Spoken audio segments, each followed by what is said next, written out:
And we're up. All right, everybody. We got a very, very special guest here. He's a book author. He's from the Arab world himself. And his book was recently, I was number one, if I'm not, if in the Amazon. It was a bestseller in a couple categories. Yeah, thank you. So his, Dan, please welcome Dan. Dan, how are you, brother? Thank you, Nima. I'm good. I'm good. This is the second collab we've had, and the Yep. first one was pretty successful. So I think this one, I'm excited to have you, man. Yeah, same here. Thank you for having me. So everyone, I want you to know, we got some pretty crazy stuff going on. Tucker Carlson now went to Qatar. I think tomorrow maybe he's looking to buy a home in Qatar. And Dan is one of the people that all around the world, people listen to him when it comes to the Middle East. So we're going to go over this, interview with Tucker Carlson and just get the analysis from Dan. So we're fact checking how exactly they're doing propaganda, disinformation, what they're actually trying to do from a person who's literally a respected analyst and a book author in that exact neighborhood. So, all right, Dan, ready to go?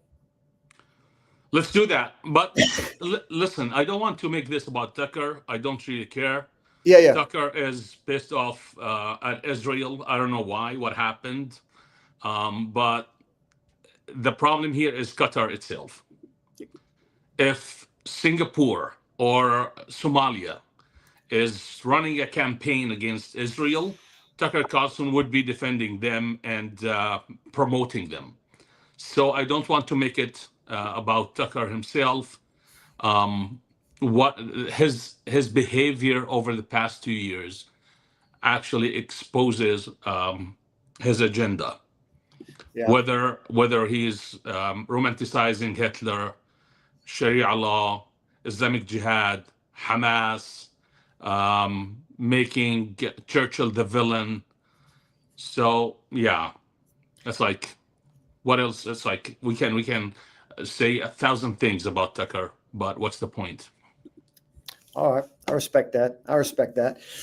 All right, so here we go, and this is so there's two prime ministers of Qatar, correct? Or is there one? There's the Emir of Qatar, and then there's the Emir is the prince. He's like the Queen of England or the King of England. okay. And the prime minister. But of course, Qatar is not a constitutional republic or monarchy. It's authoritarian monarchy. So the prince of Qatar is a totalitarian king, even though the label is prince. The prime minister is just an employee, and he is he's managing the executive branch of the Qatari government. Okay. All right. Thank you, Sheikh Mohammed, for doing this. Have you been reading the coverage on American social media of this? Well, actually, I've been going through some of them this morning, and I saw like a lot of contradicting messages. Pretty intense, I'd say. This country is being denounced as a terror state, terror financing. Just notice that very high volume. Yep. Every time Tucker wants to discredit something, he changes his voice tonality. You see that? It's like Qatar is a terrorist country. It's like what he's trying to do is this is like mental games, right? Like he's discrediting these accusations as if they are not supported or backed by evidence. And so we're going to talk about that. We're going to talk about how Qatar is connected to terrorism. But I just wanted to highlight this. It's like whenever he does this with his voice, yeah, it means that what he is trying to cover or deny is actually true. Yeah. You can go on. All right. Oh, by the way, Dan, please see your DM. I sent the link, by the way. All right. Lots of attacks, including from politicians, sitting U.S. senators, Ted Cruz, for example. And the main criticism seems to revolve around Hamas. And the idea is that your country, and you specifically, are supporters of Hamas, you're terror financiers. And I'd like to just get right to the truth of that. So my understanding is Hamas is here in Doha because the United States and Israel asked you to host Hamas. Is that true? And if not, what is the truth about Hamas in Doha? Well, thank you, Tucker. First of all, look, the starting of the relationship with Hamas and the communication was started back more than 10 years, 13 years ago at the request of United States. So even beyond that, like it was 19 years ago when they first participated in the election, and then when they moved their office back in 2012 here, it was used only for the communication and to facilitate like ceasefire. Okay. Facilitate. Do you want me to stop it? Yeah. Okay. Yeah. So here's the thing. The Prime Minister of Qatar is saying, we're poor people. We have nothing to do with terrorism or Hamas. Actually, the United States asked us to host Hamas so that we could play that neutral mediator. But of course, this is BS. I'll tell you why. He said 17 years ago, right? In 2008, Qatar established the Al-Qaradawi Center. If you don't know who Al-Qaradawi is, Al-Qaradawi is probably one of the most important voices when it comes to modern terrorism. He is he's responsible single-handedly about the fatwas that legitimized suicide bombing, and he was living in Qatar. Qatar made a hero out of him, and I remember a lot of his statements, but one of his statements was suicide bombing is an Islamic action of to liberate Palestine. Killing Israelis, even if we're talking about women, civilian women, doesn't really matter because they are soldiers. I have a lot of the statements he made, but anyway, it's like in 2008, Qatar started this an institute for Al-Qaradawi. So if they are denying their relationship with Hamas, and they were hosting Al-Qaradawi, who is the pioneer, who is one of the most important figures when it comes to the Muslim Brotherhood back in that time in 2008. And if Hamas is the military branch of the Muslim Brotherhood in Gaza, then please explain to me how you are neutral. It's like, yes, the United States worked with Al-Qaeda against the Soviets back in the days. Yeah. So when the United States asked Qatar to host Hamas, that doesn't mean, the US was convinced, oh, Qatar is a neutral country. We are going to ask a neutral country to host Hamas. No, they went to the godfather of Hamas, godfather of Islamic Jihad, and asked them to facilitate peace talks or negotiations with Hamas, the same way the United States asked Qatar to host Taliban for the negotiations. So it doesn't mean anything. But of course, he's using it because it is true that the United States asked Qatar to host Hamas. He's using it as a way to exonerate Qatar from blame. But it means nothing. All right.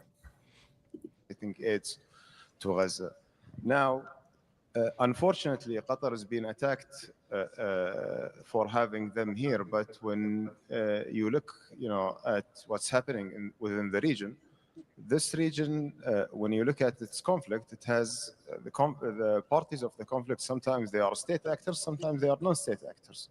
If you have no one speaking to those non-state actors, how we are going to resolve or to reach to a solution at the end of the day? And now we have seen that this communication has led to ceasefires, has led to the release of the hostages, has led to alleviating the suffering of the people over there.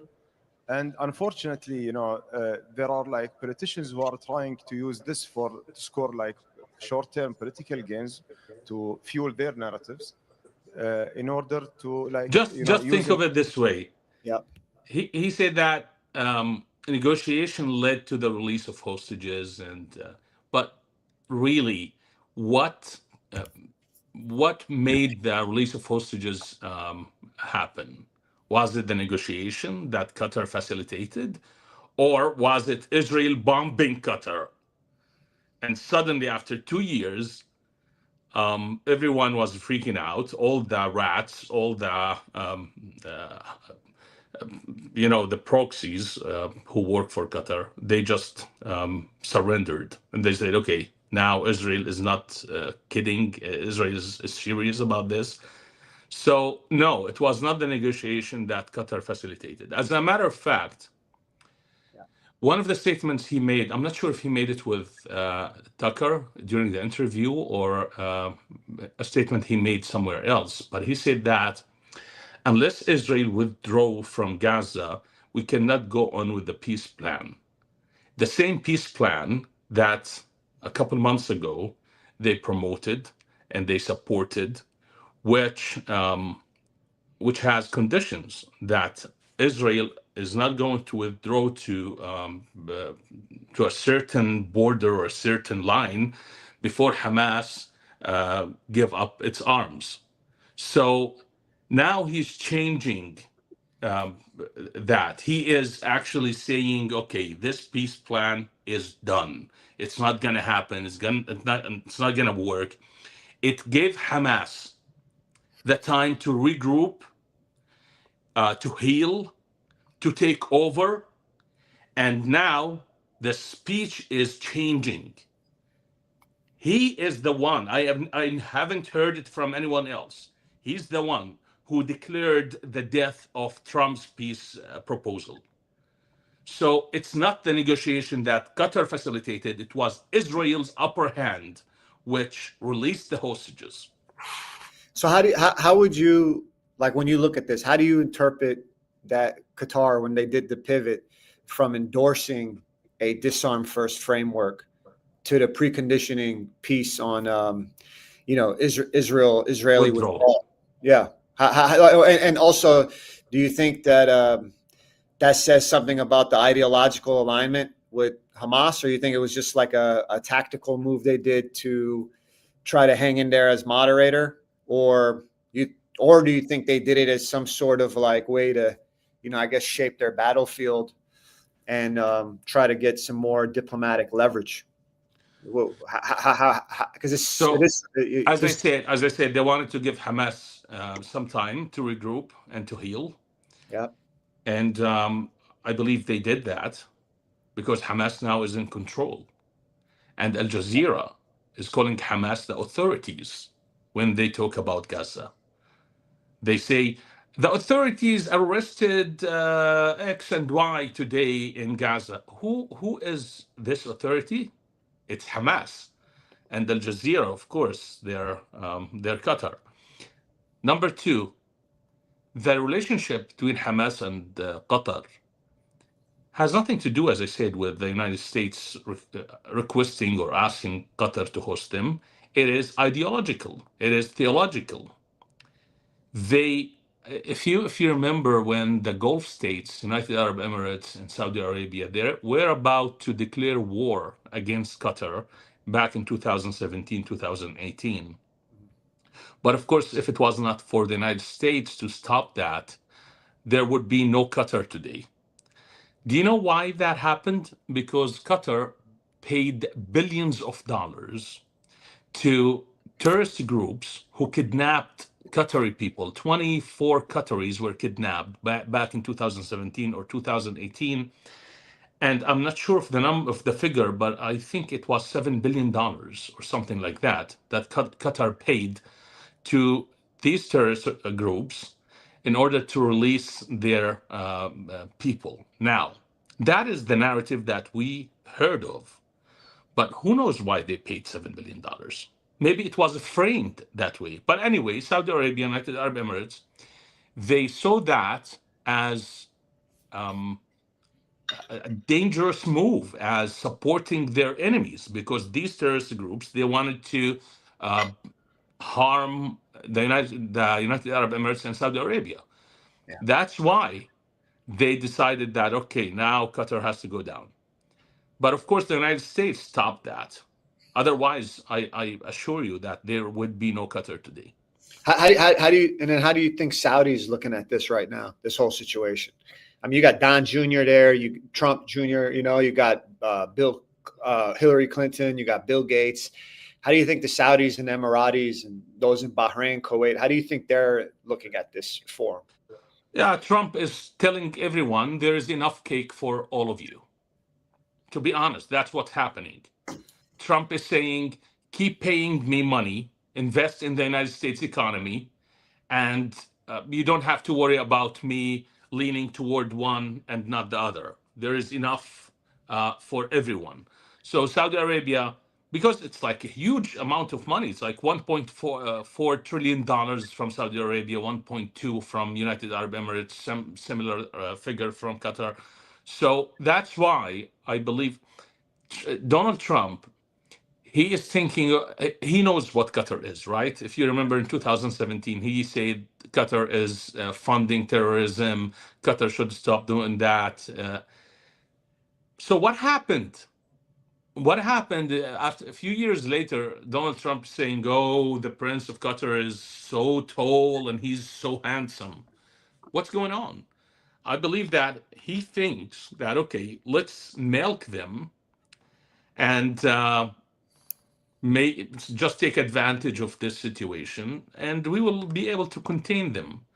But as I posted yesterday on my X, this is very dangerous because in the 80s under Reagan administration, when the CIA wanted to fund the rebels in Nicaragua, and they sold arms to Iran and they sold cocaine to the American people and they protected the cartel in order to generate enough money to fund this war, they ended up with hundreds of thousands of American people dying because of the crack epidemic at the time.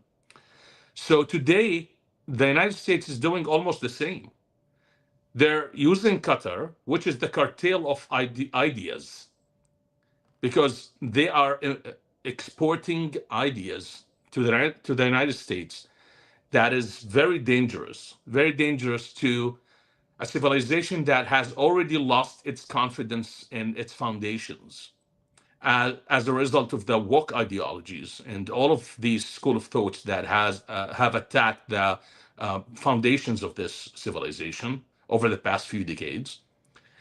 And that is very dangerous. So even if Donald Trump is thinking, okay, I can contain them, but empowering them is going to be very dangerous in the future. And who knows how many American people will end up giving up their lives as a result of this game, this dangerous game.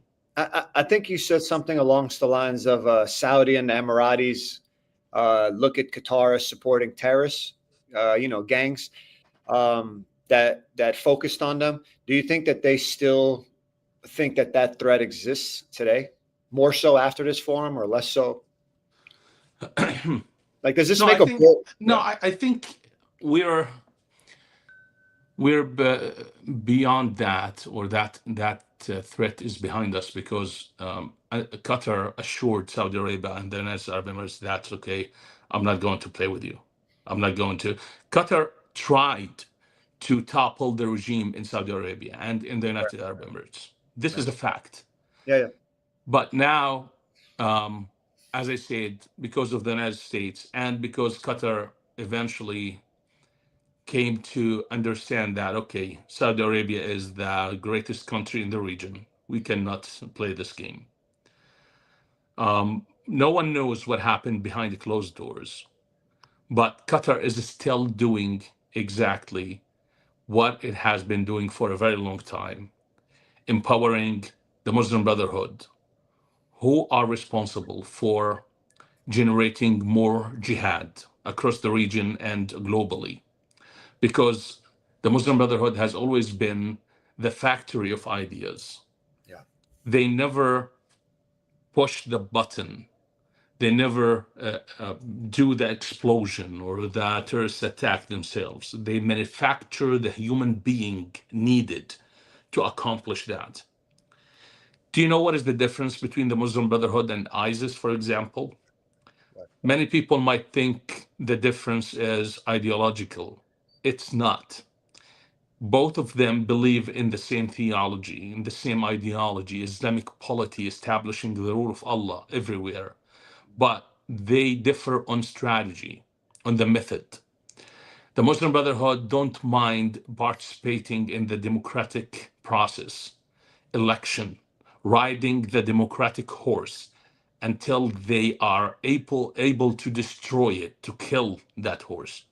So the democracy for them is a vehicle they use in order to reach their authoritarian theocratic regime.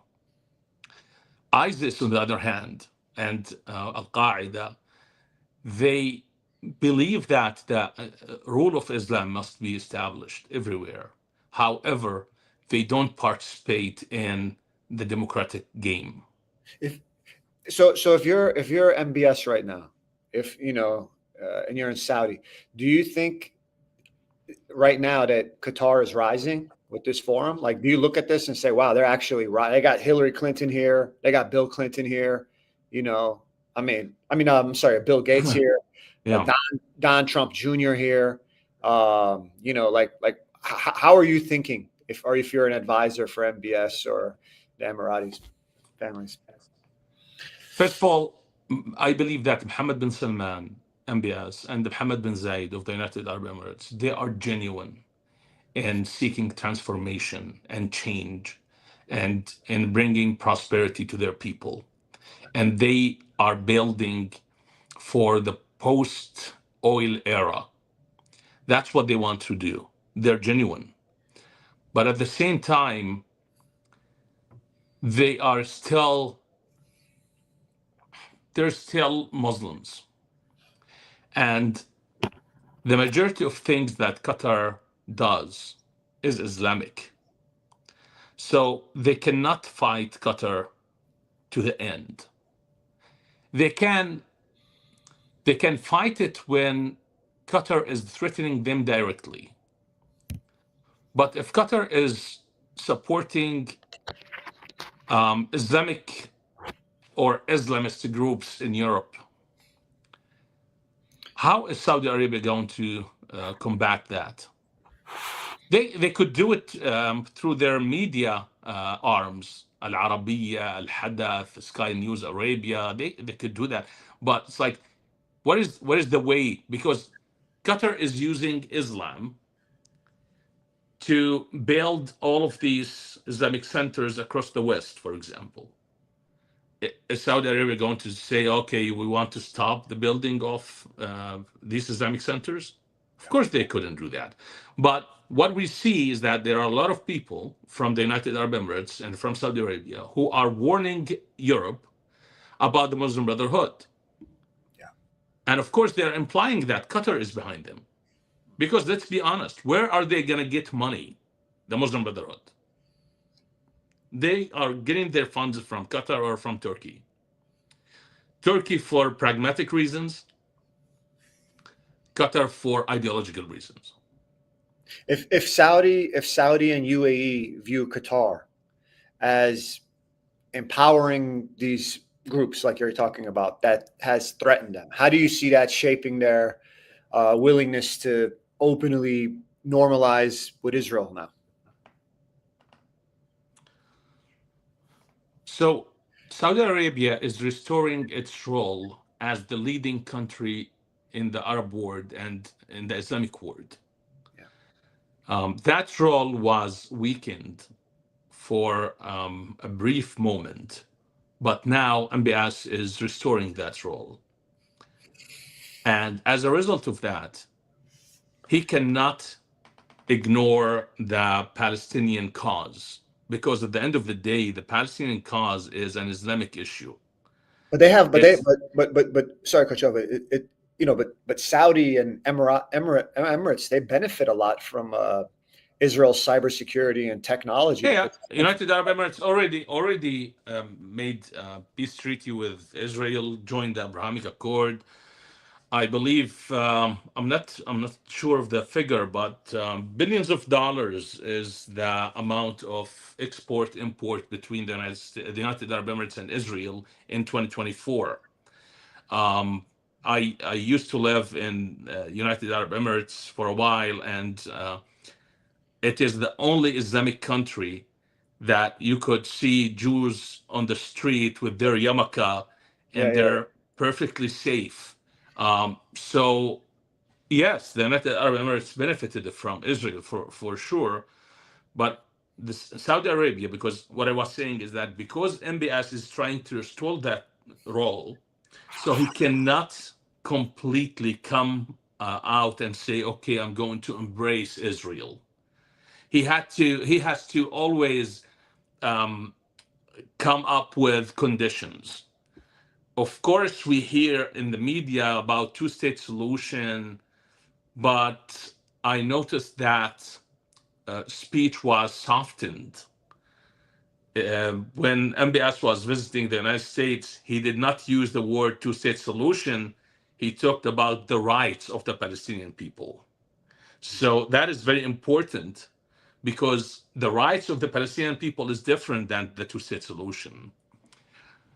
But of course, the majority of the Arab world doesn't even want two-state solution. They want only one state, and that is Palestine.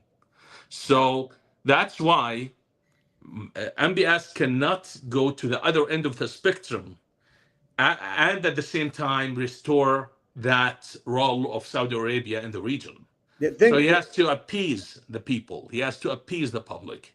The thing is, and I'm just curious what you think. I mean, to me, it looks like Israel, despite what just happened and the fact that they're not as popular maybe as they were 2 years back, I mean, they just look like they're about to truly, especially if we stop giving them aid here in the United States, and they have complete autonomy, independence. They can make their own. It just looks like it's about to be like even more of a tech powerhouse.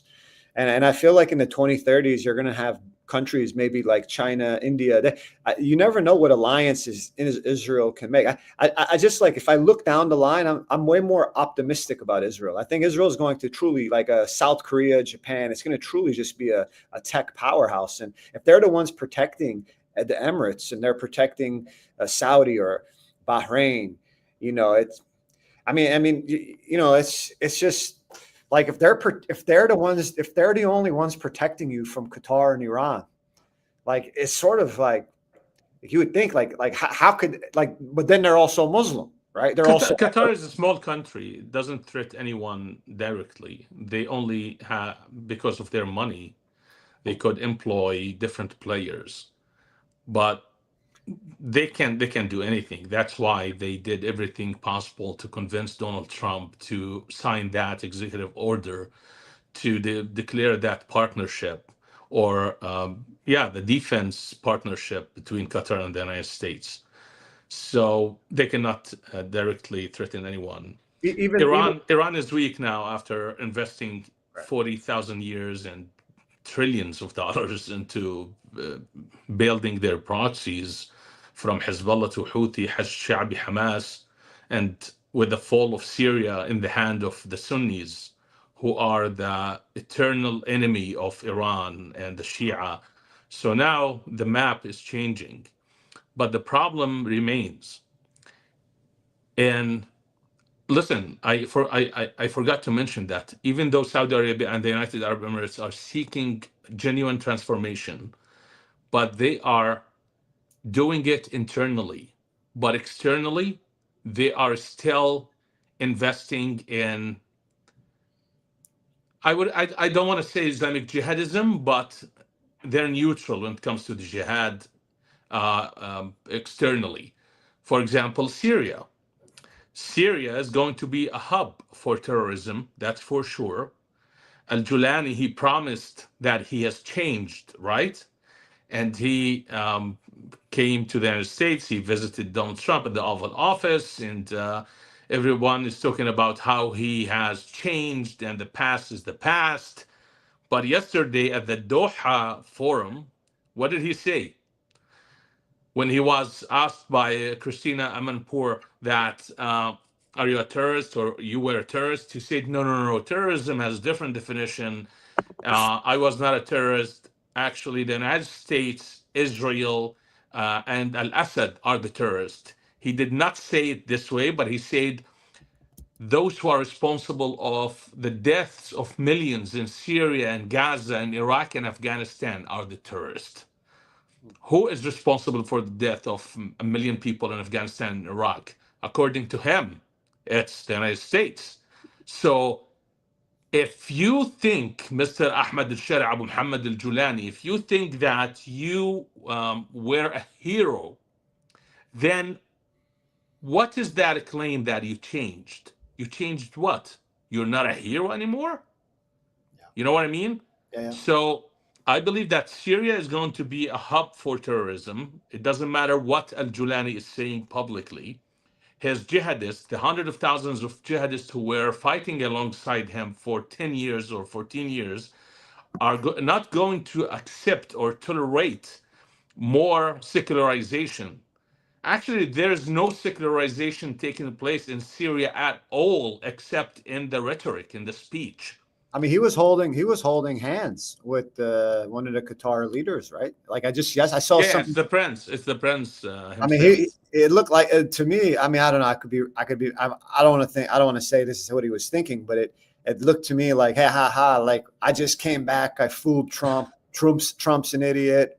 We're gonna, like it was almost like they looked at him like he was Saudi a good Arabia, boy. you need to understand, Saudi Arabia, Qatar, Turkey, everybody is trying to shape Syria or the next Syria in their own image or after their will.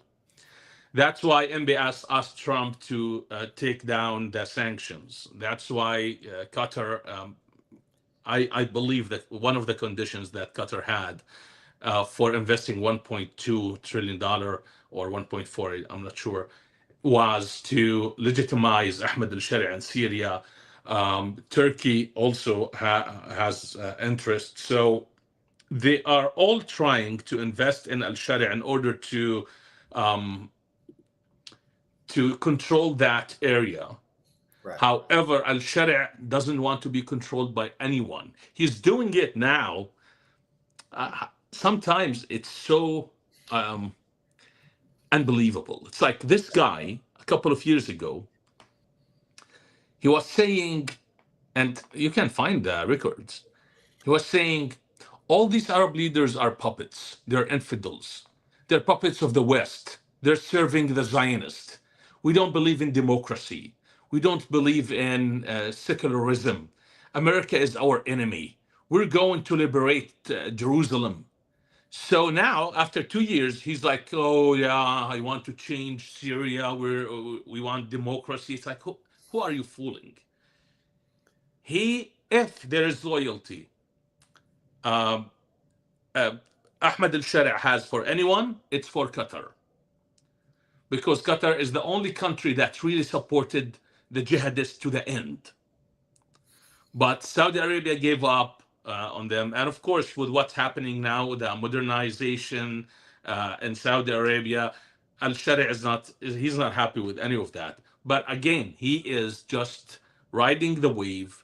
He is trying to gain this legitimacy from Donald Trump and from the international community. But once he has accomplished what he wants, once he has gotten everything he needed, I believe that we will see a different face. You say something about puppets. So you say something about puppets. So like many years back, I don't know, it was about 15 years back or something in Israel. The leadership there made a decision to, I guess, not have their own people in Gaza, like the West Bank, to collect intelligence. And then that led to a massive intelligence failure on October 7, obviously. I think Yossi Cohen spoke about that in like a podcast. It's all public information. And but now there's a theory, and I asked this because you say puppet. There's a theory that maybe Benjamin Netanyahu's a puppet, and that Qatar maybe paid him. And we see it in a comment here too, to leave the Gaza border. I don't think that that's true, because I think Benjamin, I don't doubt his patriotism, and I don't think he would do that. But what do you think on that? Do you think that could exist? Something like, do you think Qatar would do something like that? I mean, I don't know. What do you think? Absolutely not. It's like, listen, look at the history of Bibi Netanyahu. He's a patriot. He's a hero. He saved the Israeli economy. He Yeah. saved them from socialism and all that crap, and transformed the Israeli economy. The GDP today is $600+ billion. He invested in technologies. He transformed even the Israeli army. So it's like, when you look at his history, you cannot doubt his where he stands. Yeah, it's I patriotism. Yeah. I don't want to respond to what he said, because it's so ridiculous. It's like, Yeah. but That's what I think but too. there's something that the prime minister said. I'm not sure if it will come up.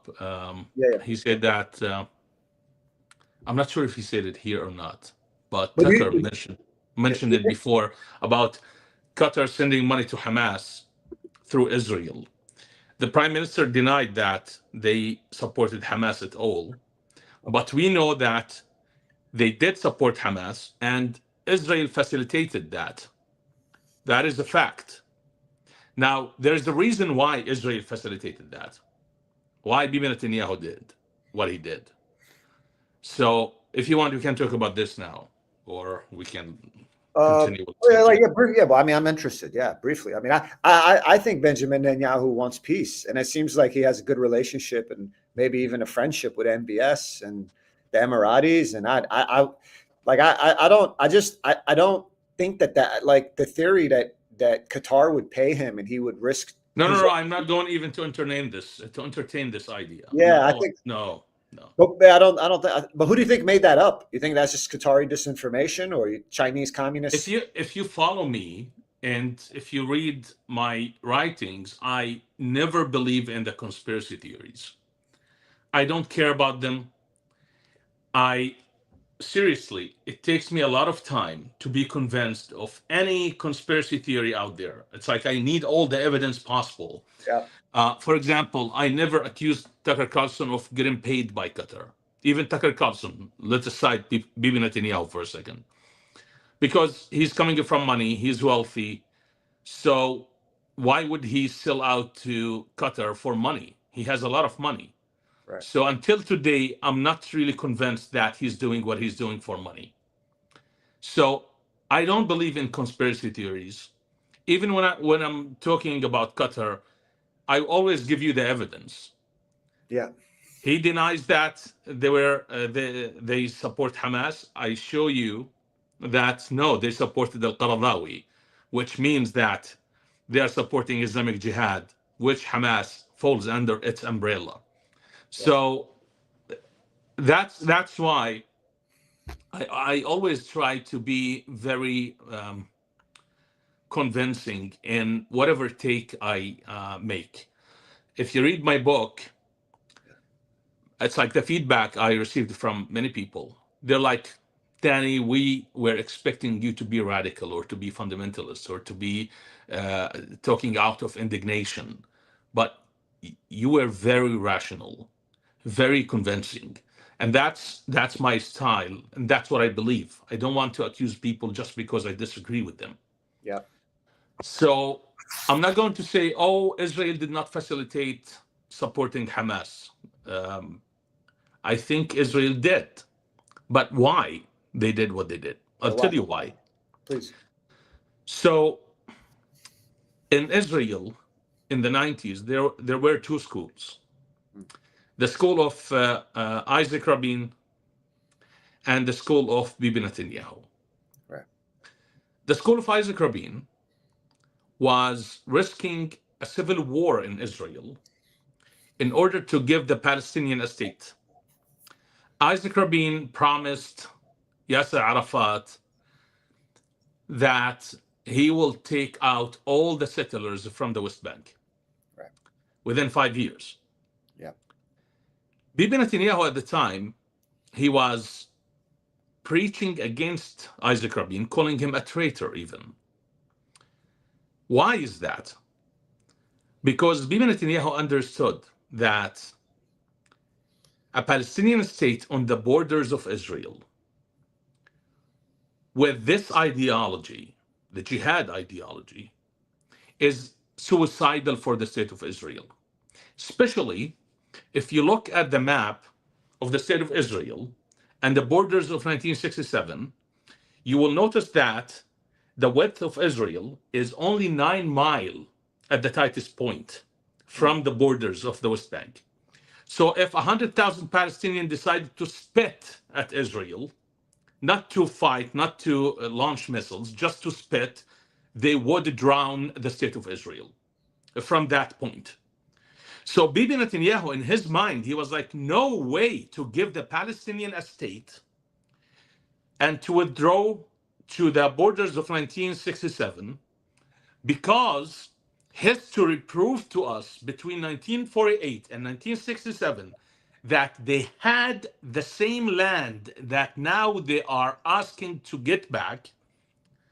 When they say we want two-state solution, we want the 1967 borders, they're talking about the same land they had control over between 1948 and 1967, yet they did not establish a Palestinian state.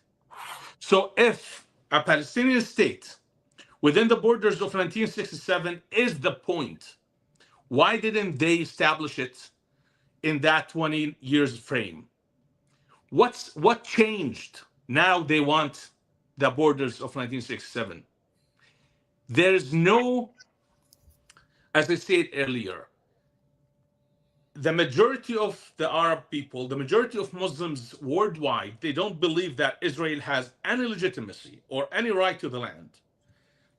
And the calls for a Palestinian state on the borders of 1967 is just a method in order to secure an independent state on the borders of Israel to launch the second phase, which is wiping Israel off the map.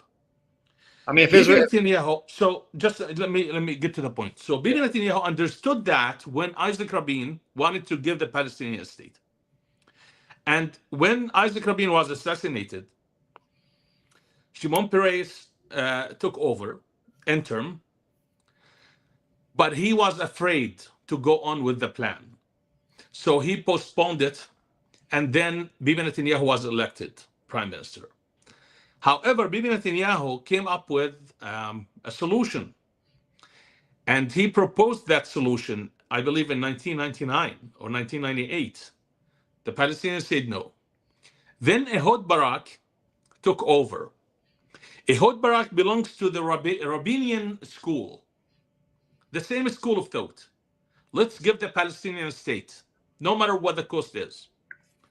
And at Camp David II, he offered everything that Yasser Arafat asked for. He even went beyond Isaac Rabin. But Yasser Arafat was threatened by Arab leaders. One of them is Mohammed Hosni Mubarak, the president of Egypt. Don't sign. And he didn't sign. wow. Prince Migran bin Sultan of Saudi Arabia, he says in his biography, I believe, that the blood that was shed during the Intifada was on the hands of Yasser Arafat alone, because he did not sign. Because Ehud Barak gave him everything he asked for, except 4% of the size of the West Bank, but they were going to swap land. So Israel would give them 4% from their land, and they would take 4% from the West Bank. That was not even the point. But anyway, so when Bibi Netanyahu decided to let Qatar fund Hamas, he made a horrible mistake. And I wrote an article once. The title was, Bibi Netanyahu, your sins are not forgiven. Because at the time, he thought, okay, I'm going to empower a different faction within the Palestinians in order to weaken the PLO, the PA, the Palestinian Authority. This way, with this division, the Palestinians would not be able to seek the two-state solution and put pressure on us from the global community. So Was his plan evil? It is evil if you don't understand what's beneath it. He is concerned about the security of the state of Israel. He realizes that if you give the Palestinian a state without solving the ideological problem of jihad, of Islam, the legitimacy of the state of Israel, it is suicidal for the state of Israel. Now, Bibi Netanyahu was exonerated and justified after October 7 Yes. Yeah. because Ariel Sharon withdrew from Gaza in 2005. He even dug the graves of the Jewish people and took them out of the land. I mean, Dan, after October 7, I think a lot of people owe Netanyahu an apology, to your point. Except of course, the idiots, Jews on the left, the Haaretz people, or these idiots who think that Bibi Netanyahu is dangerous for the word peace, and they still believe that if they give the Palestinian state, oh, Israel is going to be safe. They are idiots. And they don't understand that Bibi Netanyahu, and listen, I'm not a Jew, I'm not from Israel. I promise you that I have never been paid a penny from Israel. Yeah. But I'm not defending Bibi Netanyahu. I'm just analyzing.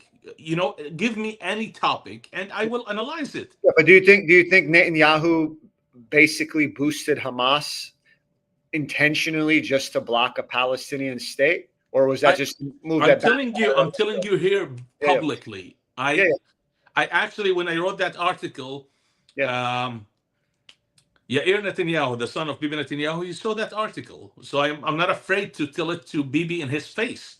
Your sins are not forgiven because you thought you could control or contain the jihadist.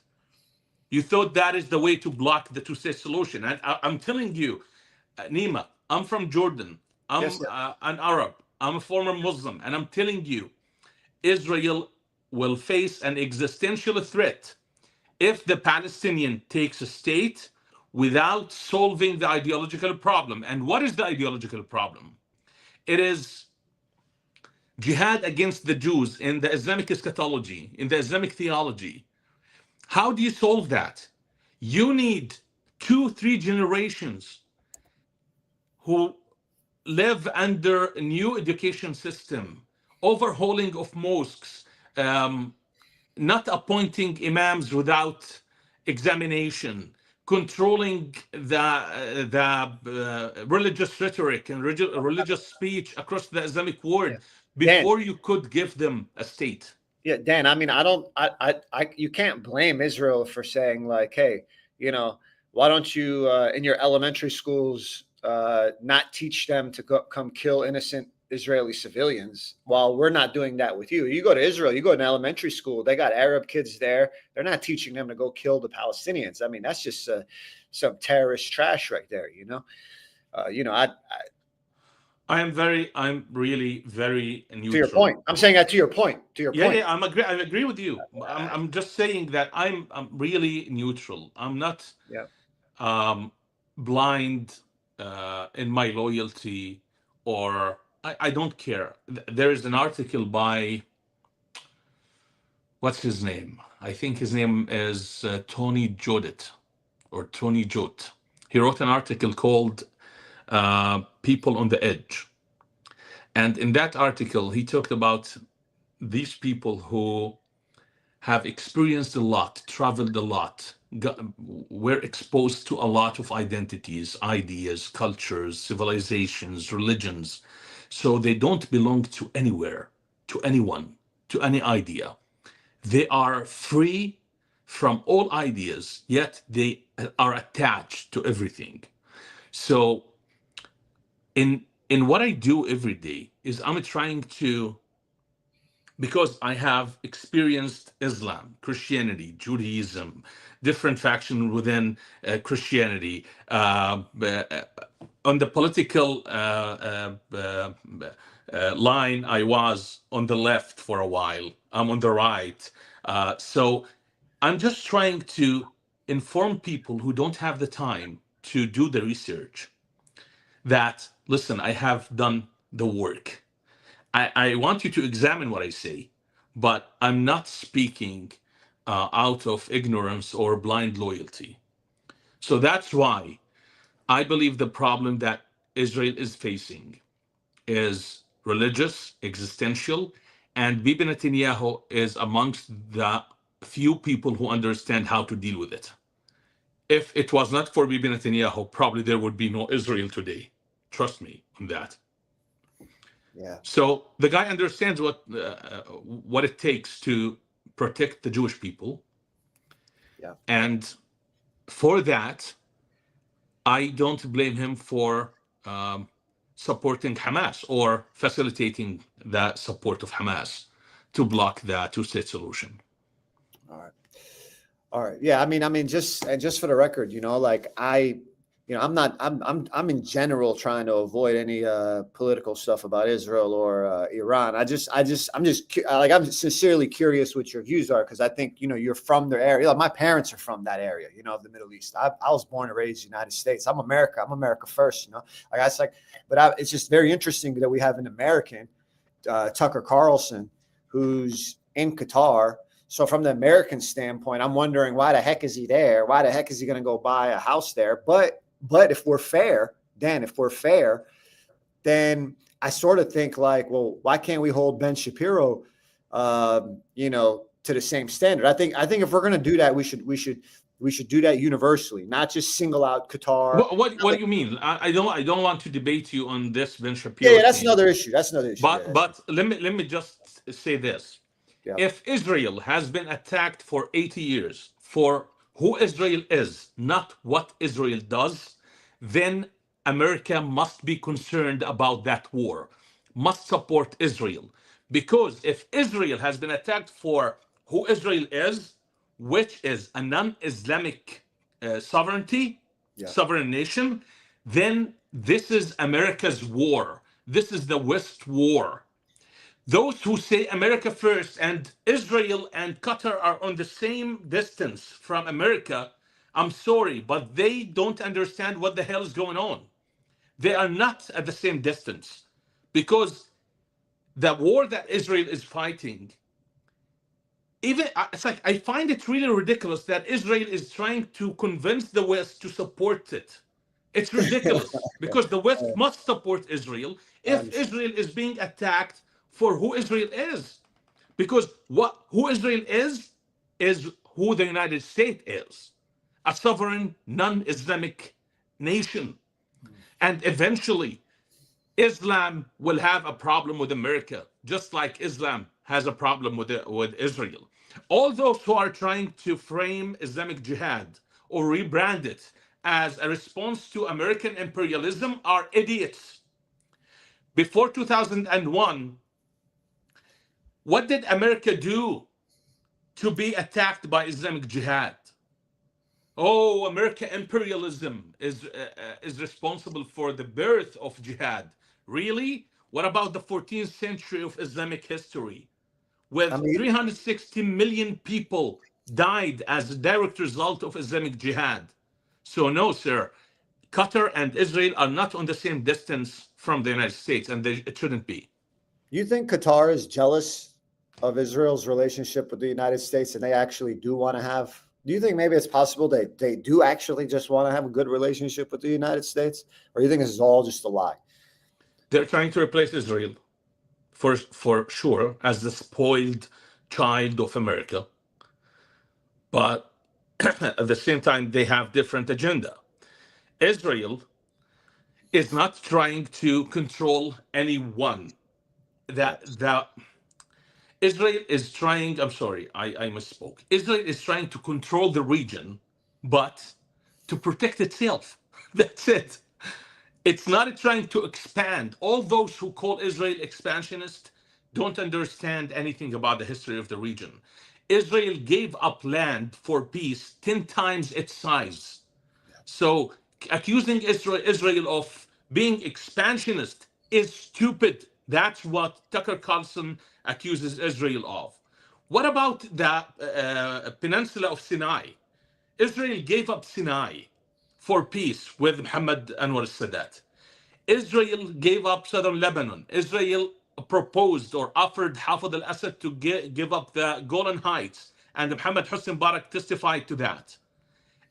Israel offered to give the West Bank, but Yasser Arafat went ahead and started the second intifada. So that is stupid to think that Israel is expansionist just because a group of people in Israel believe that Israel land extends between the Nile and the Euphrates.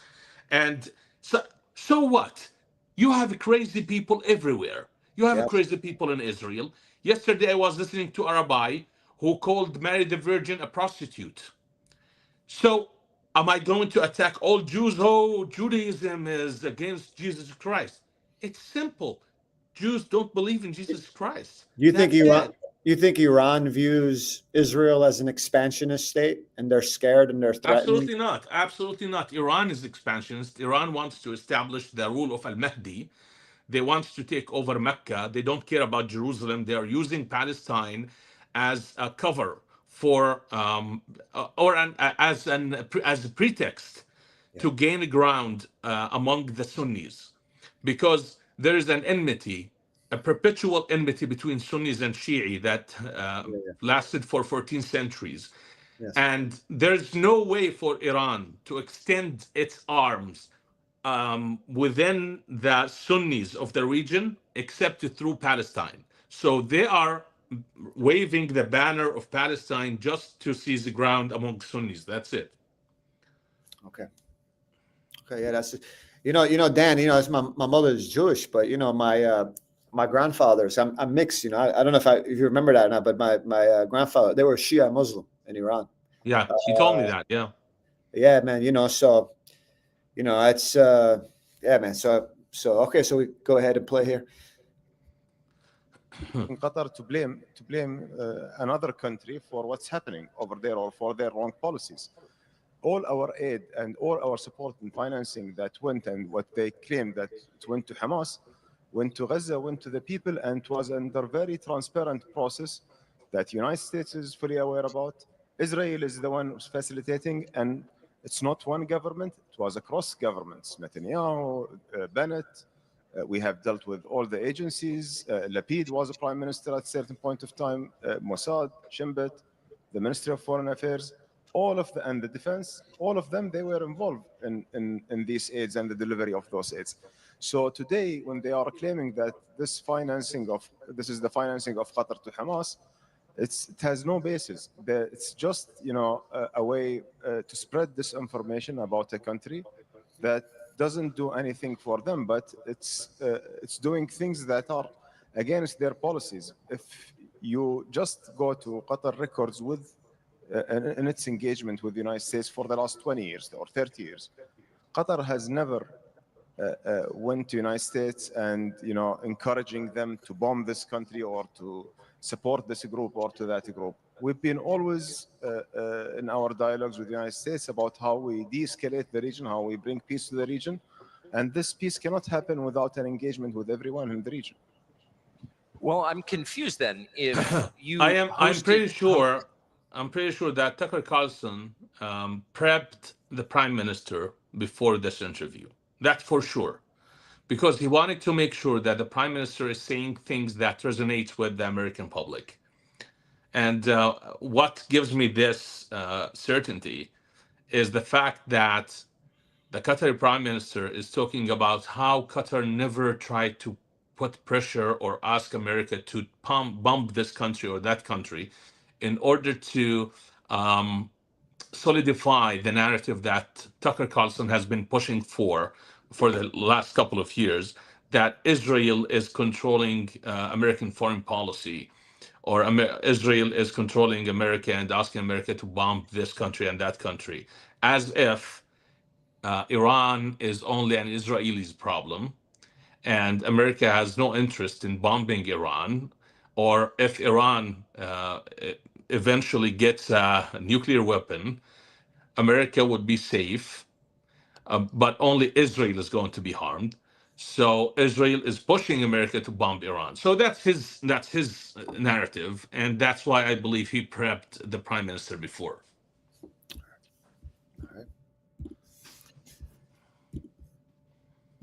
Hamas here. Guys, just so you know, this is Tucker Carlson talking with Qatar's prime minister in Qatar. So he's literally there. He's about to buy a house there, apparently. So about to go back to the footage. And sent money to Gaza, both of those things at the request of the US government and the Israeli government, successive Israeli governments. Why did Israel bomb your country? Well, it's, I don't know if there is, I don't know if, you know, if any of the actions that's been like, or many of the actions that's been taken, been justified or rationalized, or even like were ethical actions. But in a principle, even you have a mediator. You know, the concept of mediation is like a safe place for the conflicted parties to achieve a deal, to end wars and to end conflicts, and to have the mediator being bombed by one of the parties of the conflict. This has been unprecedented, and I've said that many times, that this is, you know, it's not only an unethical move, it's just, you know, throwing everything, like, you know, against the wall, like throwing the international law, throwing the respect of the sovereignty of any other country. Then when Israel attacked Qatar, do you think that it's possible that they actually could have got who they wanted to get, and that was just a warning shot?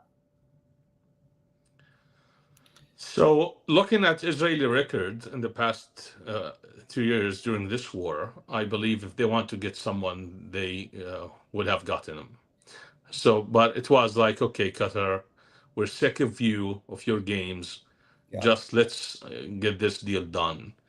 And I don't believe that Israel did it without the knowledge of the United States. That is not possible. I believe that Israel informed America, and America was on board.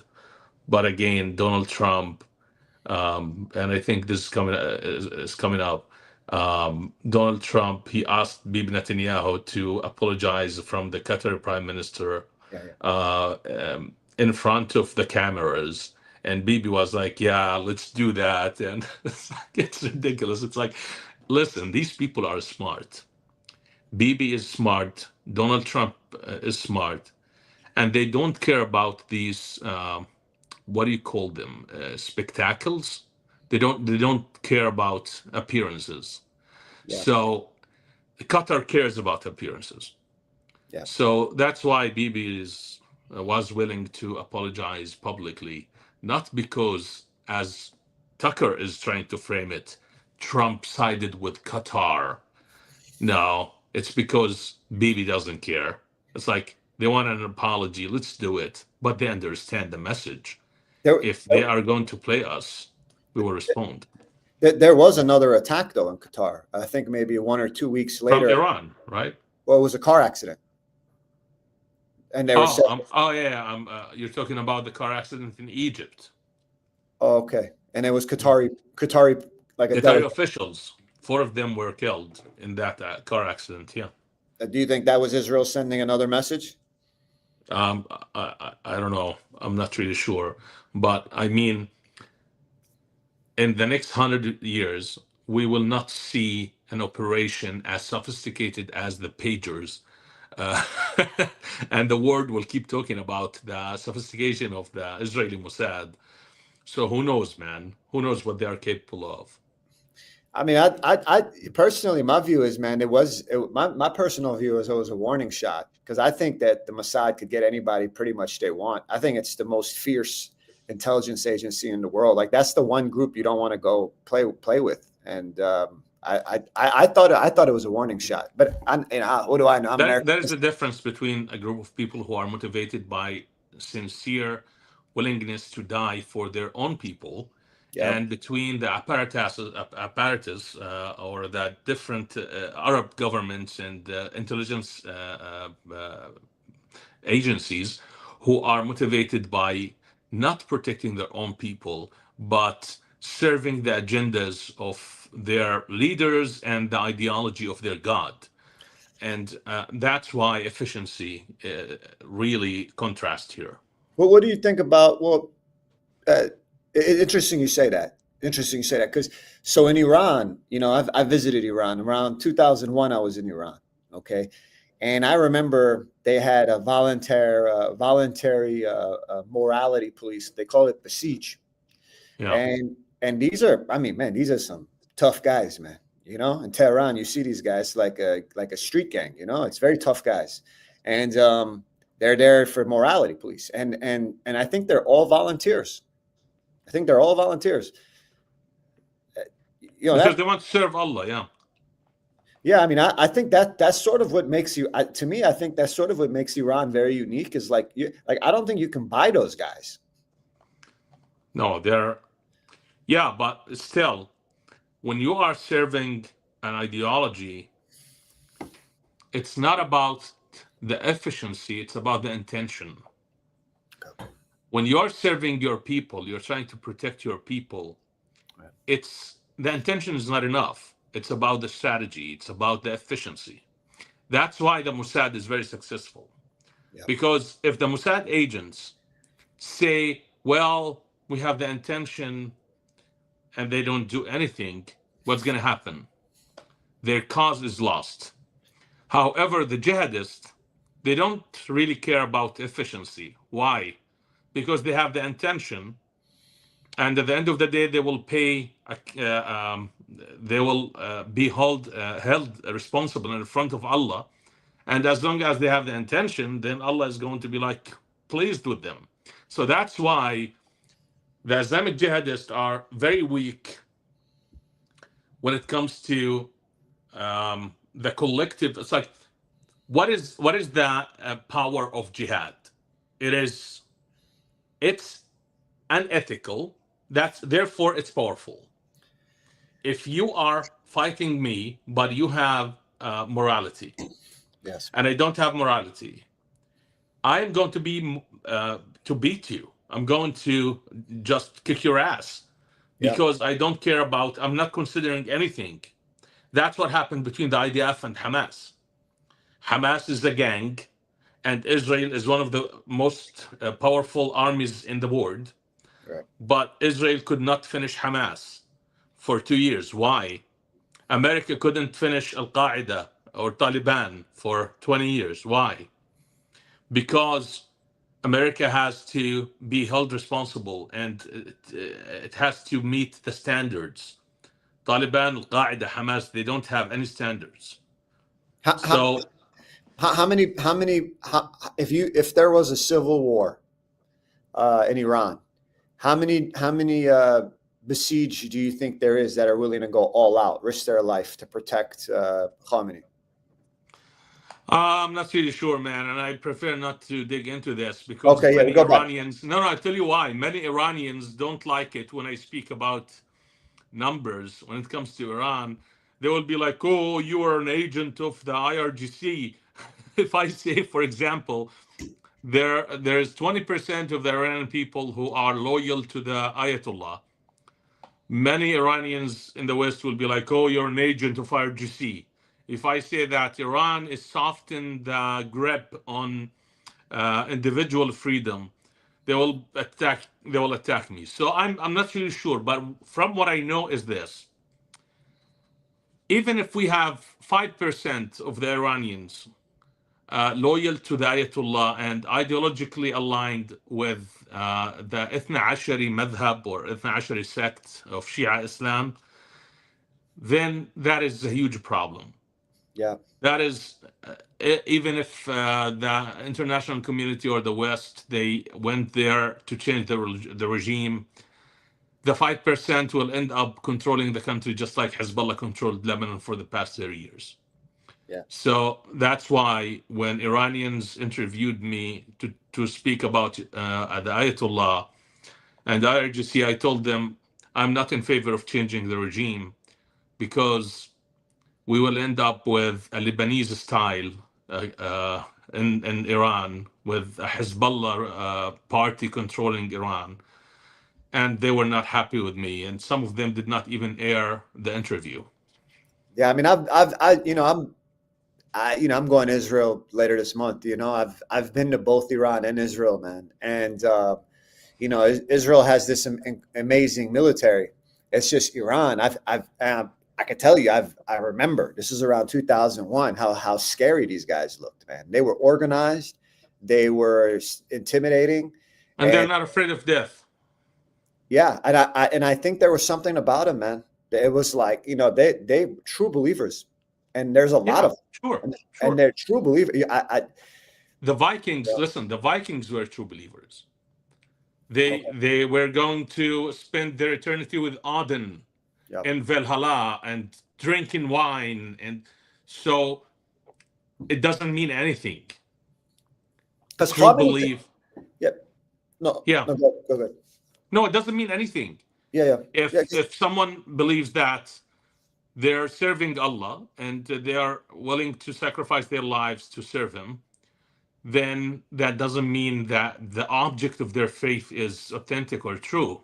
It just means that we as human beings, we are like drowning, and we are looking for anything to hold to save ourselves.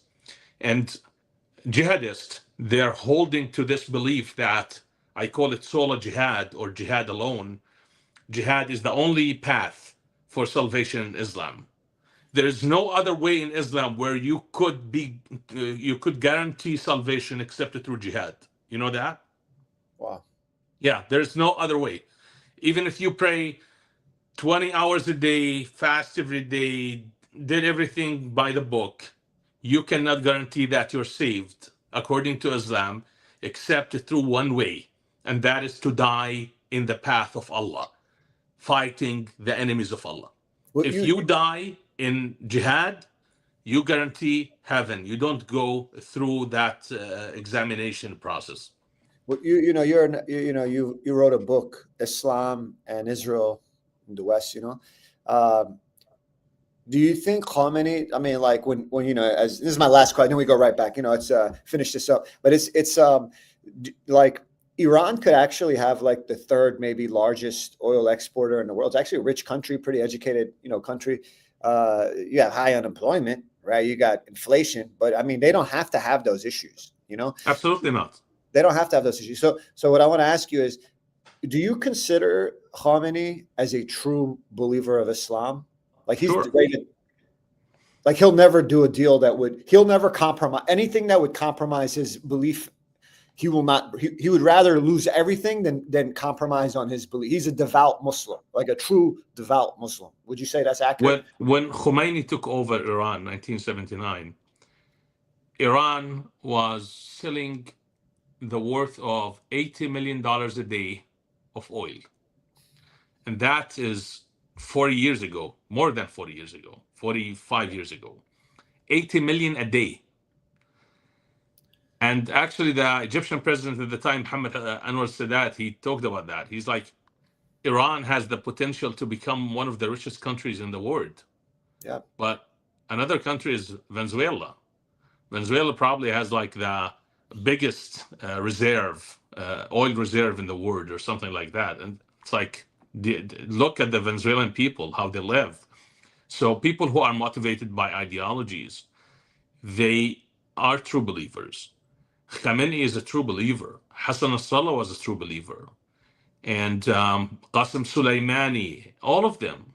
So they would never compensate or compromise. I'm sorry, they would never compromise or follow pragmatism. They are just like ISIS. The difference is that in Shia Islam is less dangerous than Sunni Islam, by the way. Wow. Because Shia Islam, in their theology, there's something called al-ijtihad. Al-ijtihad is, the perfect word to translate it in English is wrestling with the revelation. So in Shia Islam, you're still allowed to wrestle with the revelation using your reason and your conscience. In Sunni Islam, that door is closed.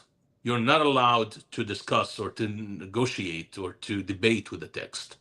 The text is fixed, is very stagnant, very rigid.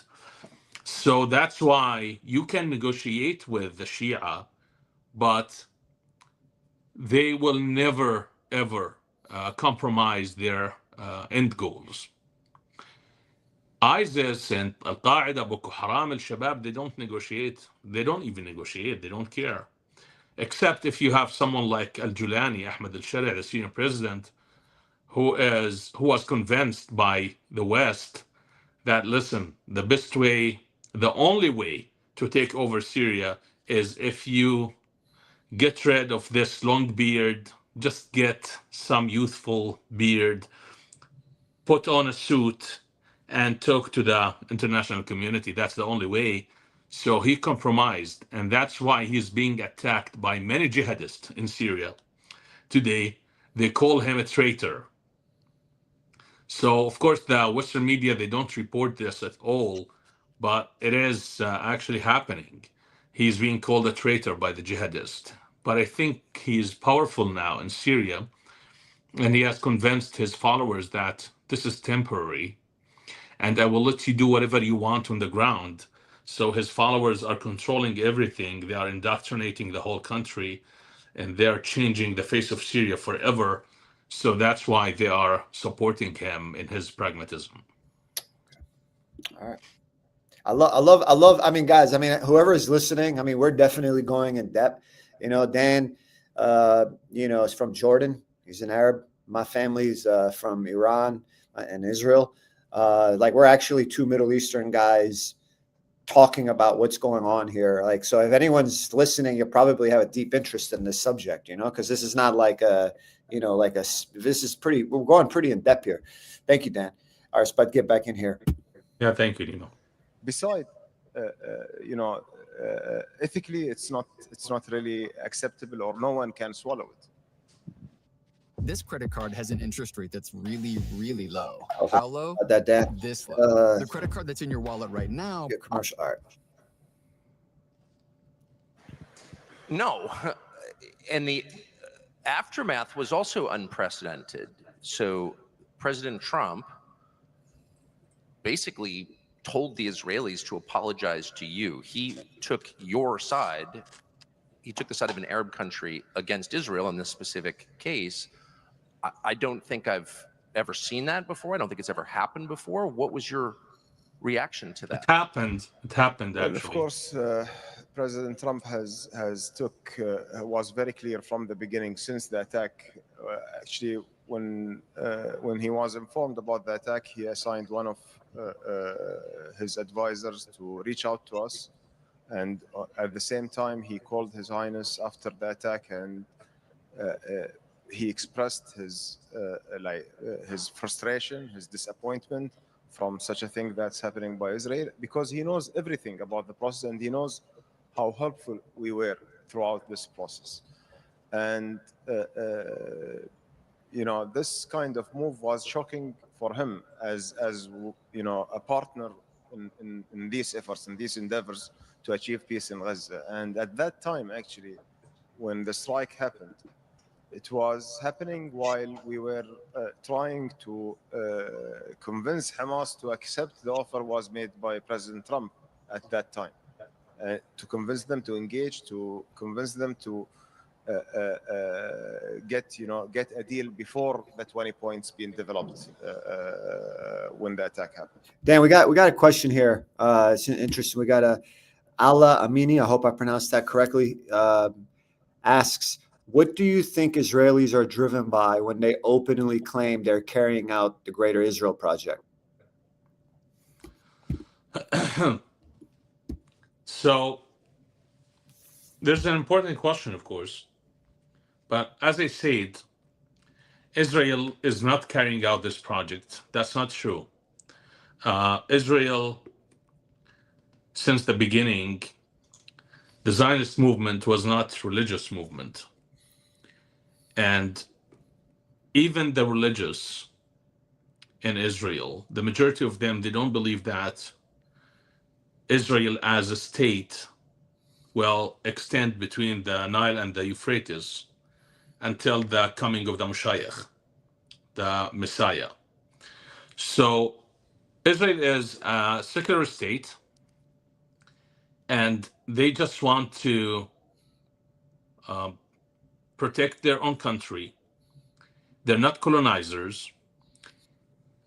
All those who don't understand the history of the region, I encourage them to forget my book, even though I'm going to make $7 per copy if you buy it. But if you don't want to read my book, just go and look at the history.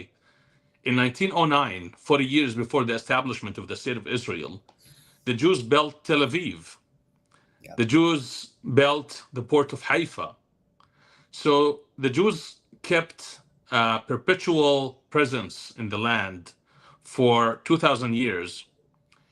And when the Jews established their state, they were not actually coming up with something new.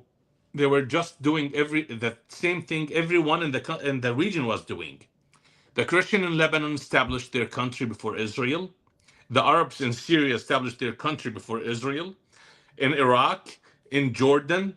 So what was happening is that after the fall of the Ottoman Empire, the region was divided, and each group claimed a piece of land, whether through agreement with the British or whatever, and they started a nation. So the Jews did the same exact thing that every other group in the region did. So why was it only Israel to be blamed and to be accused of being colonialist? So no, sir, Israel is not being driven by theology. Israel is being driven by history, by the soil of Israel, which is, without it, there's no Jews, there's no Judaism. So I could spend like a week talking about this, but I think this will suffice. All right.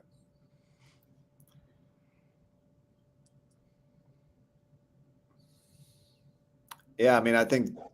There we go. So you're saying that President Trump was surprised by the bombing of Doha by the Israelis. Of course, it was his peace process that was short-circuited by their bombing using American money. You're saying that the president didn't know that was going to happen. He was surprised. He called us right away. His advisors who reached out to us, they reached out to us just a couple of minutes before the attack, which was like the attack was already happening. So it was very clear demonstration with all the actions that this is something happened against his will, and he doesn't accept it. And he made it very clear for everyone that this is like a red line that he doesn't want anyone to cross it, and we highly value that and appreciate it. And I'm just pressing you on this because there were news accounts in the subsequent days, the next day, the day after, in Israel saying, no, the Israeli government did this. The prime minister Nima, did I this want to respond to with the Yeah. agreement of Donald. Yeah. Go ahead. Yeah, two things. The follow-up from Nima Yamini, he's saying that it's in the Likud charter. They are currently occupying Syrian territories as we speak, taking advantage of the civil war in Syria. It's the only country whose borders are not defined to this day. You see, this is the kind of narratives that people keep circulating, that Israel's borders is not defined. Of course, this is BS. Israel borders is defined according to the international law. And what's happening in Syria now is a heroic position taken by the Israeli government to save a minority called the Druze in southern Syria, who were abandoned by every other player in the region. This is number one. Number two, Israel has the right to prevent the establishment of another Hezbollah on their northern border. Hezbollah has given Israel a very difficult time for 30 years, 40 years. And if the chance is given to another jihadist group to be established in Syria, then Israel would suffer for the next 40, 50 years. So Israel is preventing that because we know that the jihadists are taking over Syria. The jihadists massacred the Druze. The Druze historically would pledge allegiance to whoever ruling the land, but they did not pledge allegiance to Al-Shari' because they realized that Al-Shari' is a jihadist. And in the jihadist theology, Druze are to be killed they are not to be given the chance to even repent or convert to Islam, just not like the Christians or the Jews. The people of the book to be given a chance to pay the jizya or convert to Islam or be killed. The Druze just to be killed. That is their theology. That is their position. So that's why the Druze did not pledge allegiance to Ahmad al-Shari'. So yeah, this is number one. Number two, Tucker Carlson is saying that, in history, never a U.S. president stood with the Arabs against Israel. Of course, that's not true. Harry Truman, he banned exporting weapons to Israel in 1948, I believe. And America never supported Israel prior to 1967. Why? Because Israel was not beneficial to the United States. In 1967, when Israel defeated the Arabs and defeated Gamal Abdel Nasser and pan-Arabism and communism, America saw in Israel a beneficial factor against the communists. So that's why America invested in the relationship with Israel heavily. But that's not true that America always stood with Israel. Absolutely not true. Okay. Yeah, I mean that's an interesting point. The Druze in Israel, by the way, Arabs basically, right? Yeah. They're very respected, man. Listen, wherever they go, they pledge allegiance to whoever rule the country. Jews, Christians, Muslims, they don't care. But with Al-Shari', people are distributing a book by Ibn Taymiyyah. Ibn Taymiyyah is one of the imams of Islam historically, and he actually talked about the Druze extensively, and he said that they are not to be offered any chance to repent even if they convert to Islam, they are to be killed. So what do you want them to do? It's like, what do you want them to do? To give up their arms and to just submit themselves to death, inevitable death? Of course not. Yeah, that's a fair point. Yeah. Ronald Bonspar, he's saying that they have literally bought all of our politicians. He might be trolling you. He might be trolling you, though, bro. No, but this is important. Your American audience need to understand this. Yeah. If the Zionists bought all the American politicians, if 500, they don't even have that much money, though. I don't. No, but let's say for the sake of the argument that 500 Congress members are Zionists, are Jews. I'm not going to only say Zionists. No, Jews. Jews took over the Congress, okay? What's going to happen? What is the downside of that to the American people? Absolutely nothing. Because Zionism doesn't care about what's happening in America as long as Israel is safe. And AIPAC, on their website, if you go to their website, they say clearly that we exist to keep the Congress pro-Israel. They're not denying it. Yeah. Now look at who deny their objectives, like Qatar and all the organizations that is affiliated to the Muslim Brotherhood. Their interest is not in protecting their state, it's in expanding into the United States of America. Why would you say, but that's interesting you say that, because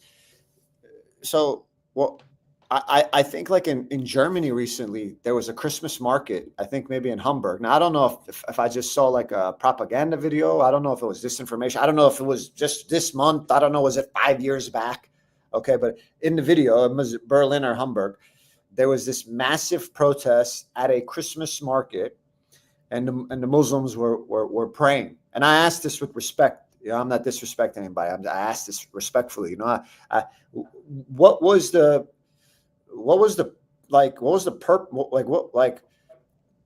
do they do that? Are they doing that? Is there obviously they could have gone somewhere quieter and done that, right? So when show of dominance. Yeah. So that's show very of clear. dominance. No, Islam is all about, as I said, Islam is all about spectacles and show of dominance and appearances, and so that's but is that what in the they're. Quran? But is that in the is that in their faith to do something like that? Does that is that explicitly stated? Provoking the infidels is part of Muhammad's strategy. He has done it himself. So provoking the enemies of Allah is something that they're encouraged to do. Yeah, for sure.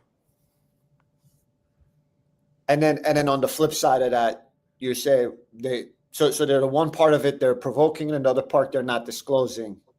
Muslim Brotherhood, for example, they're not disclosing what they're Yeah, actually. when it comes to policy and think tanks and institutions, yeah, they're not saying it. Of course, it's like, listen, when you have 2 billion people following an ideology, and even if 10% of them are Islamist, the so-called Islamist, then there's a small percentage of them who are going to slip, who are going to say things like the imams that you see their videos everywhere, like, we need to replace the constitution with Sharia, we need to take over. But the Muslim Brotherhood, they actually have practiced, what is the word in English? It's like anonymosity when it comes to controlling or infiltrating the system. So, so yes, the difference between APAC and Islamic organizations is that APAC says publicly that we want to keep the Congress pro-Israel. However, Islamic organizations, they come as social justice organization or civil rights organization, things like that. They don't say the truth that they want to push for Islamic expansion. But the public, yeah, they say it, they do it. You cannot control everyone. Well, you think one way we could get out of all this is just to say we're going to just stop all foreign lobbies, China, Qatar, Israel, that's just everybody. Like, is that the only way we could maybe save America at this point? Because I feel like we're so infiltrated by so many countries at this point. That would be throwing the baby with the bathwater, actually. That would be, I'll give you an example. Yeah, please. The government of Quebec in Canada, they banned all public expression of religions recently on November 15 or something like that. Yeah. Now, you're a Jew, right? Yeah. If at one point the Arabs, Iranians, the Europeans, they all say I'm a Jew, but then the Jews say I'm a Saudi Muslim. Let's not go there. I don't want to discuss that with you. But go ahead. But Go ahead. Go ahead. Let's say that you or a Christian, you're sitting at a coffee shop and something beautiful happened in your life and you want to praise God and you decided to pray publicly out of enthusiasm and love and appreciation. Now you cannot do it because the government of Quebec banned religious expression because they're sick of Muslims blocking the roads and intersections and praying in public. So now, in order to solve the Islamic problem, they banned you from expressing your religious beliefs, even though you don't do it by blocking roads, by harassing people. You don't do it anywhere. You just do it like sometimes, as I said, it's like once in a lifetime. The same thing would happen if you want to end all foreign lobbying in America. So you want to end lobbying for Israel, even though AIPAC is a group of American people who believe that Israel must be protected. In order to end the Qatari lobby or the Turkey lobby or the Chinese lobby, you need to end the Israeli lobby. Is that how you save the problem, solve the problem? No, that would create another problem. If Israel is weakened, who's next, do you think? Who's going to come next? If Israel, do you know that Israel is the reason why the caliphate has never been established after the fall of the Ottoman Caliphate in 1924? Because the Arab nations that were established before Israel, they were threatened, they were weak, and the chance of reestablishing the caliphate was still in place. But when Israel was established and Lebanon was established, both countries, Christian and Jews, the concept of nation state was solidified in the region. And that gave the Islamic countries the chance to survive. and the caliphate not to be established. Otherwise, the caliphate would be at war with Europe today. Even though we see a different kind of war happening and invasion happening through immigrants, but still, you cannot underestimate the significance of Israel when it comes to the Western foreign policy. Yeah. All right, guys. I want to. It is getting late. We go a little bit. Dan, is it all right? We go like 10 more minutes, 15 more minutes. I know we've gone way past an hour. Yeah, it's like I'm exhausted, but it's like, yeah, if we can go for another 10 minutes. Thank you, brother. From what I look right now, we got the #1 most looked at stream on X. So thank you, everybody, for staying with us tonight. Anywhere in the world, you're here with us. So thank you. Donald Trump. This was part of Donald Trump's plan, was to bomb Doha, bomb his own peace negotiations. And you're saying that's not true. Well, I think this is one of many efforts to sabotage the relationship between Qatar and the United States, and they want us to believe that. And I think that, these efforts are not new to us. We have seen a lot of efforts ongoing for years now on, based on disinformation and spreading lies and false information about Qatar, in order to hurt the relationship between Qatar and the United States, which we see it from our perspective as mutually beneficial for both countries, because we advocate for something different than what our adversaries advocate. Our adversaries advocating for escalation, for bombing, for controlling, but we advocate for resolving conflict in a diplomatic way, trying to stabilize the region, and that has been Qatar policy since inception. So you said that your country has sent money to Gaza for humanitarian reasons. That's your position. Basically paying to help the people who are being bombed by Israel. Now there's the question of who rebuilds Gaza, which has, of course, been completely destroyed, and who pays for it. And I just imagine with total certainty that you will be asked to pay for the rebuilding of Gaza. Why would you do that? Why would you rebuild a region that's been destroyed by a country that also bombed you? Well, look, Tucker, here...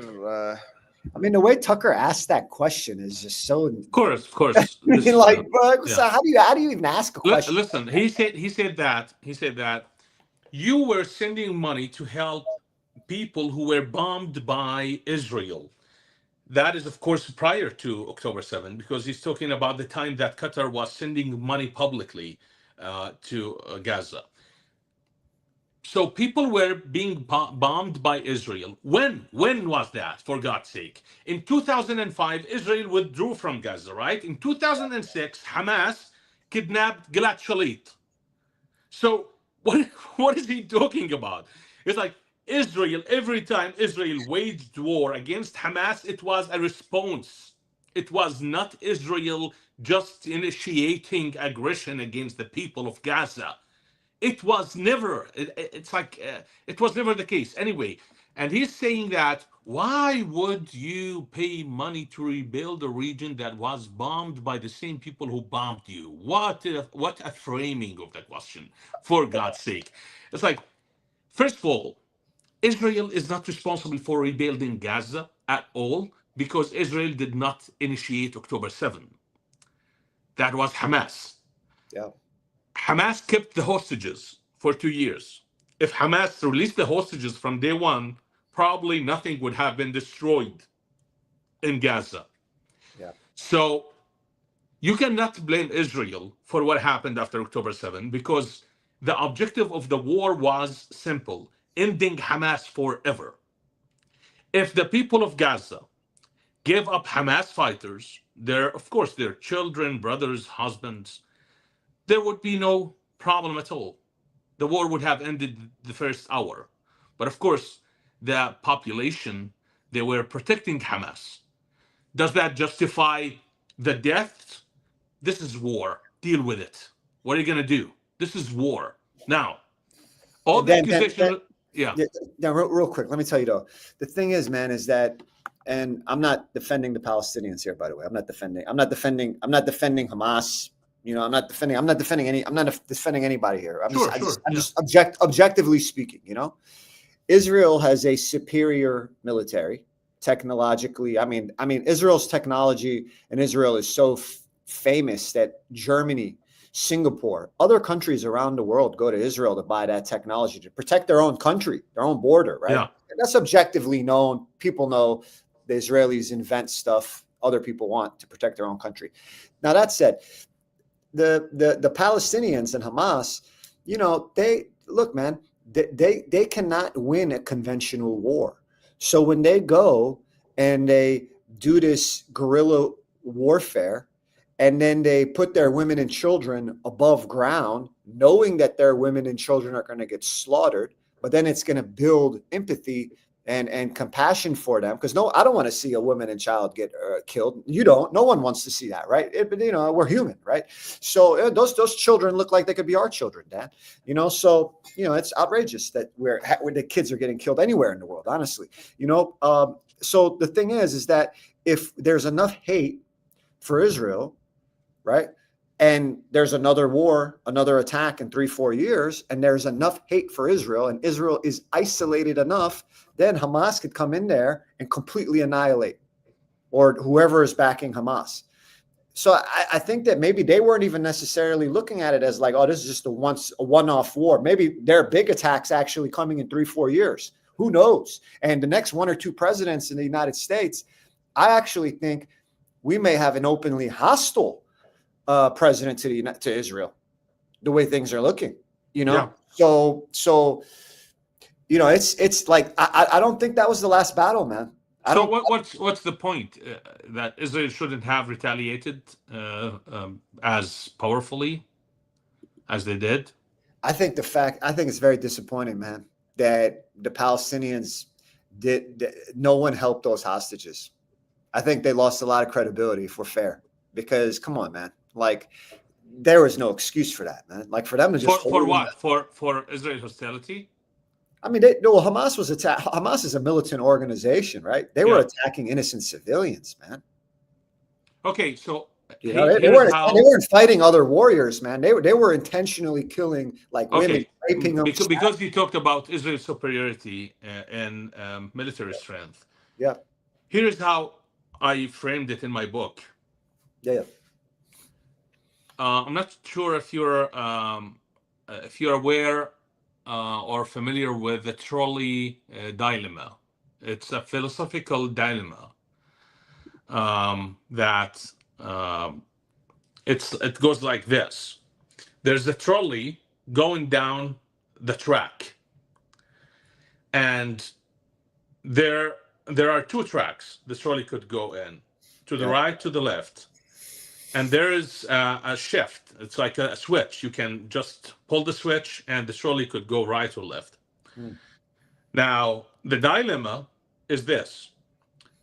There is one person tied to the track to the right. And there are 5 people tied to the track to the left. What would you do? Where would you send the trolley? Where would you shift it or switch it? To kill the 1 or to kill the 5? You have 5 seconds to decide. Yeah. What are you going to do? Answer me. I'm asking you. What are you going to do? The least, right? So you're going to kill 1, right? In order to save the 5. Okay. Let's ask this question. If that 1 person is your son and the 5 are strangers, what are you going to do? You have 5 seconds. Let's be honest now. Probably the strangers, man. If I'm honest. Most people would sacrifice the strangers in order to save their sons. Yeah. That is human nature. And beside that, it's not fair to ask you this question now because you are not under the pressure of the moment. If it's happening, your son, if my son is tied to a track and 1,000 people to the other track, strangers, I would save my son. Now, let's go further. What if the 5 are your enemies? What are you going to do? You're going to save your son. That is the dilemma Hamas put Israel in. Hamas kidnapped the sons of Israel and tied them to the track. And on the other track, they tied the Palestinians, the people of Gaza.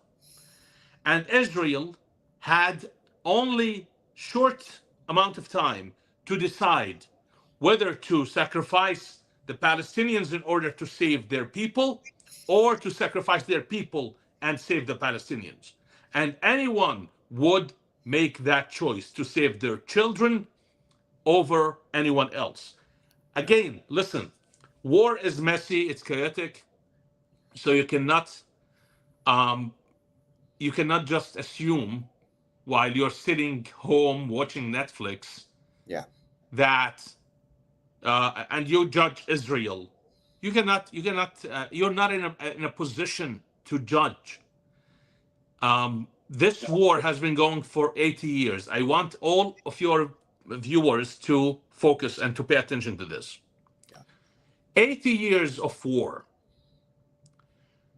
What is the number of dead Palestinians before October 7? Since the beginning of the war until 2023, how many Palestinians got killed? Please give me a number.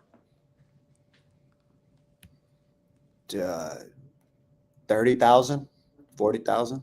25,000 people were killed in 80 years span. How many people were killed in the 2 years war after October 7? 60,000 people, according to some reports. So did Israel suddenly decided to go genocidal on the Palestinians? For 80 years, Israel was not genocidal? Or what was happening after October 7 has different measures. It needed exceptional measures. Number one, the number 60,000 does not admit any Hamas fighters. Number one. Number two, all the people who died of natural causes, they were included in that list. So they inflamed and amplified the number in a way that makes you think, oh my goodness, 60,000 people. But Israel actually killed more than 25,000 Hamas fighters since October 7. So in any war, if you have the ratio 1-to-1, that is exceptional success. In many wars, you have the ratio to be 10-to-1, 20-to-1. So I'm sorry, I know that war is painful, it's chaotic, but you cannot judge Israel. Just look at Bashar al-Assad and the jihadists. Bashar al-Assad killed 500,000 people, while Syria is 1,000 times bigger than Gaza. Dan, you're an Arab. I ask you. Yeah. Do you think that Israel could have stopped everything basically after they got Sinwar and achieved the same results? The only thing is they didn't have the hostages, right? Like, was there any way that they could have finished this war? Up to you. Like, do you think that they could have at least finished this war earlier? Nima ya habibi, everyone, please. Israel had been attacked by Hamas since 2005, since they withdrew. Yeah. Many, many times. Kidnapped their soldiers, kidnapped their people. Israel restrained itself, everything possible. With Gilad Shalit, Israel exchanged 1,027 Palestinians criminals. Yeah. They released them and got Gilad Shalit. So in the past wars, Israel didn't do anything. They just tried to fix the problem and left. But October 7 was the moment where Israel decided, okay, that's it. We are going in. We are going to end Hamas once for all. So it was not a decision that was made to genocide the people of Gaza. That's not fair. To accuse Israel of having the intention of killing the people of Gaza, that's not fair. Yeah, I don't think so. Yeah, I don't think there's no army in the world that distribute flyers. You may have but Dan, you know what? Dan, you know what though? I'm not going to say the IDF is perfect. Maybe they had a few soldiers that shamed, but I don't think. I don't care. I don't think I don't care. Some soldiers were putting on bras from the Palestinian closets, and I don't care. Just go. Just remember the days when you went to the scouts camps. How crazy were you? What crazy things you did with your friends? The same thing happens at the army, yeah. even in the United States, in Germany, anywhere. When guys get together, they could do crazy things. But when it comes to killing, children intentionally, that is not true. That is not true at all. Then I don't think if for No no other, reports. then for no other reason, I don't buy the fact of IDF killing innocent women and children on purpose for no other reason than it just makes them look bad. I like, even if it's just selfish, like I just don't think so. I don't think that they would do that on purpose. They wouldn't do that. That's not true at all. Just look at the West Bank. I'm gonna say this, and Final probably thoughts. I should go. Yeah. So just think of this. More people had been killed in Israel by terrorists coming out of the West Bank than Israelis killed by terrorists from Gaza. Yet, we don't see Israel launching air attacks at the West Bank. Why? If Israel's intention is to eliminate the Palestinians, why wouldn't they use the casualties that were caused by terrorists from the West Bank, coming from the West Bank, to massacre the Palestinians there? They always respond by sending soldiers, trying to find the terrorist. So why did not they launch any airstrikes? But in Gaza, it's airstrikes. It's simple, because Hamas has launched missile launchers, and it's threatened Israel through the air. But in the West Bank, there were no missiles, so Israel didn't attack them from air. So this should explain, or should clarify, that the intention is not to kill the Palestinians, but to eliminate the threat. Yeah, I mean, we went late. I mean, listen, man, we it was like, I was thinking maybe an hour. We went close to 2 hours, man. So thank you very much. I know this was short. Dan, where could everyone buy your book? And like, It's how can they- Amazon. Just go to Amazon. Islam, Israel, and the West. Where is it? I hope they find it and get it as a Christmas gift. It's the gift of clarity to your friends, to people who are confused about what's happening in the Middle East, what's happening with the Islamification of the West, the confidence that was lost in the foundations of the Western civilization, the Judeo-Christian civilization. If you want clarity, just read this book. I promise it will deliver. And then if people want to find you on social media? I'm on X, Dan, Burmawy, Dan Burmawy. And my website is www.danburmawy.com. But Burmawy with an I. On X, it's Burmawy with a Y. It was not available as an I. I like your last name, man. Which what does it mean? Nothing. It's the name of my village, and we go by. It's like in Jordan, we're called after our villages. Nice. Burmawy. We is yeah. Burmawy. I like how that sounds, man. All right, man. Thank you so much, Dan. You've been amazing, man. Seriously. Thank you, Nima. Thank you so much. It was a pleasure. Have a good day, sir. Shukran, man. Shukran. You're welcome. You know, Habibi. Bye-bye. All right, man.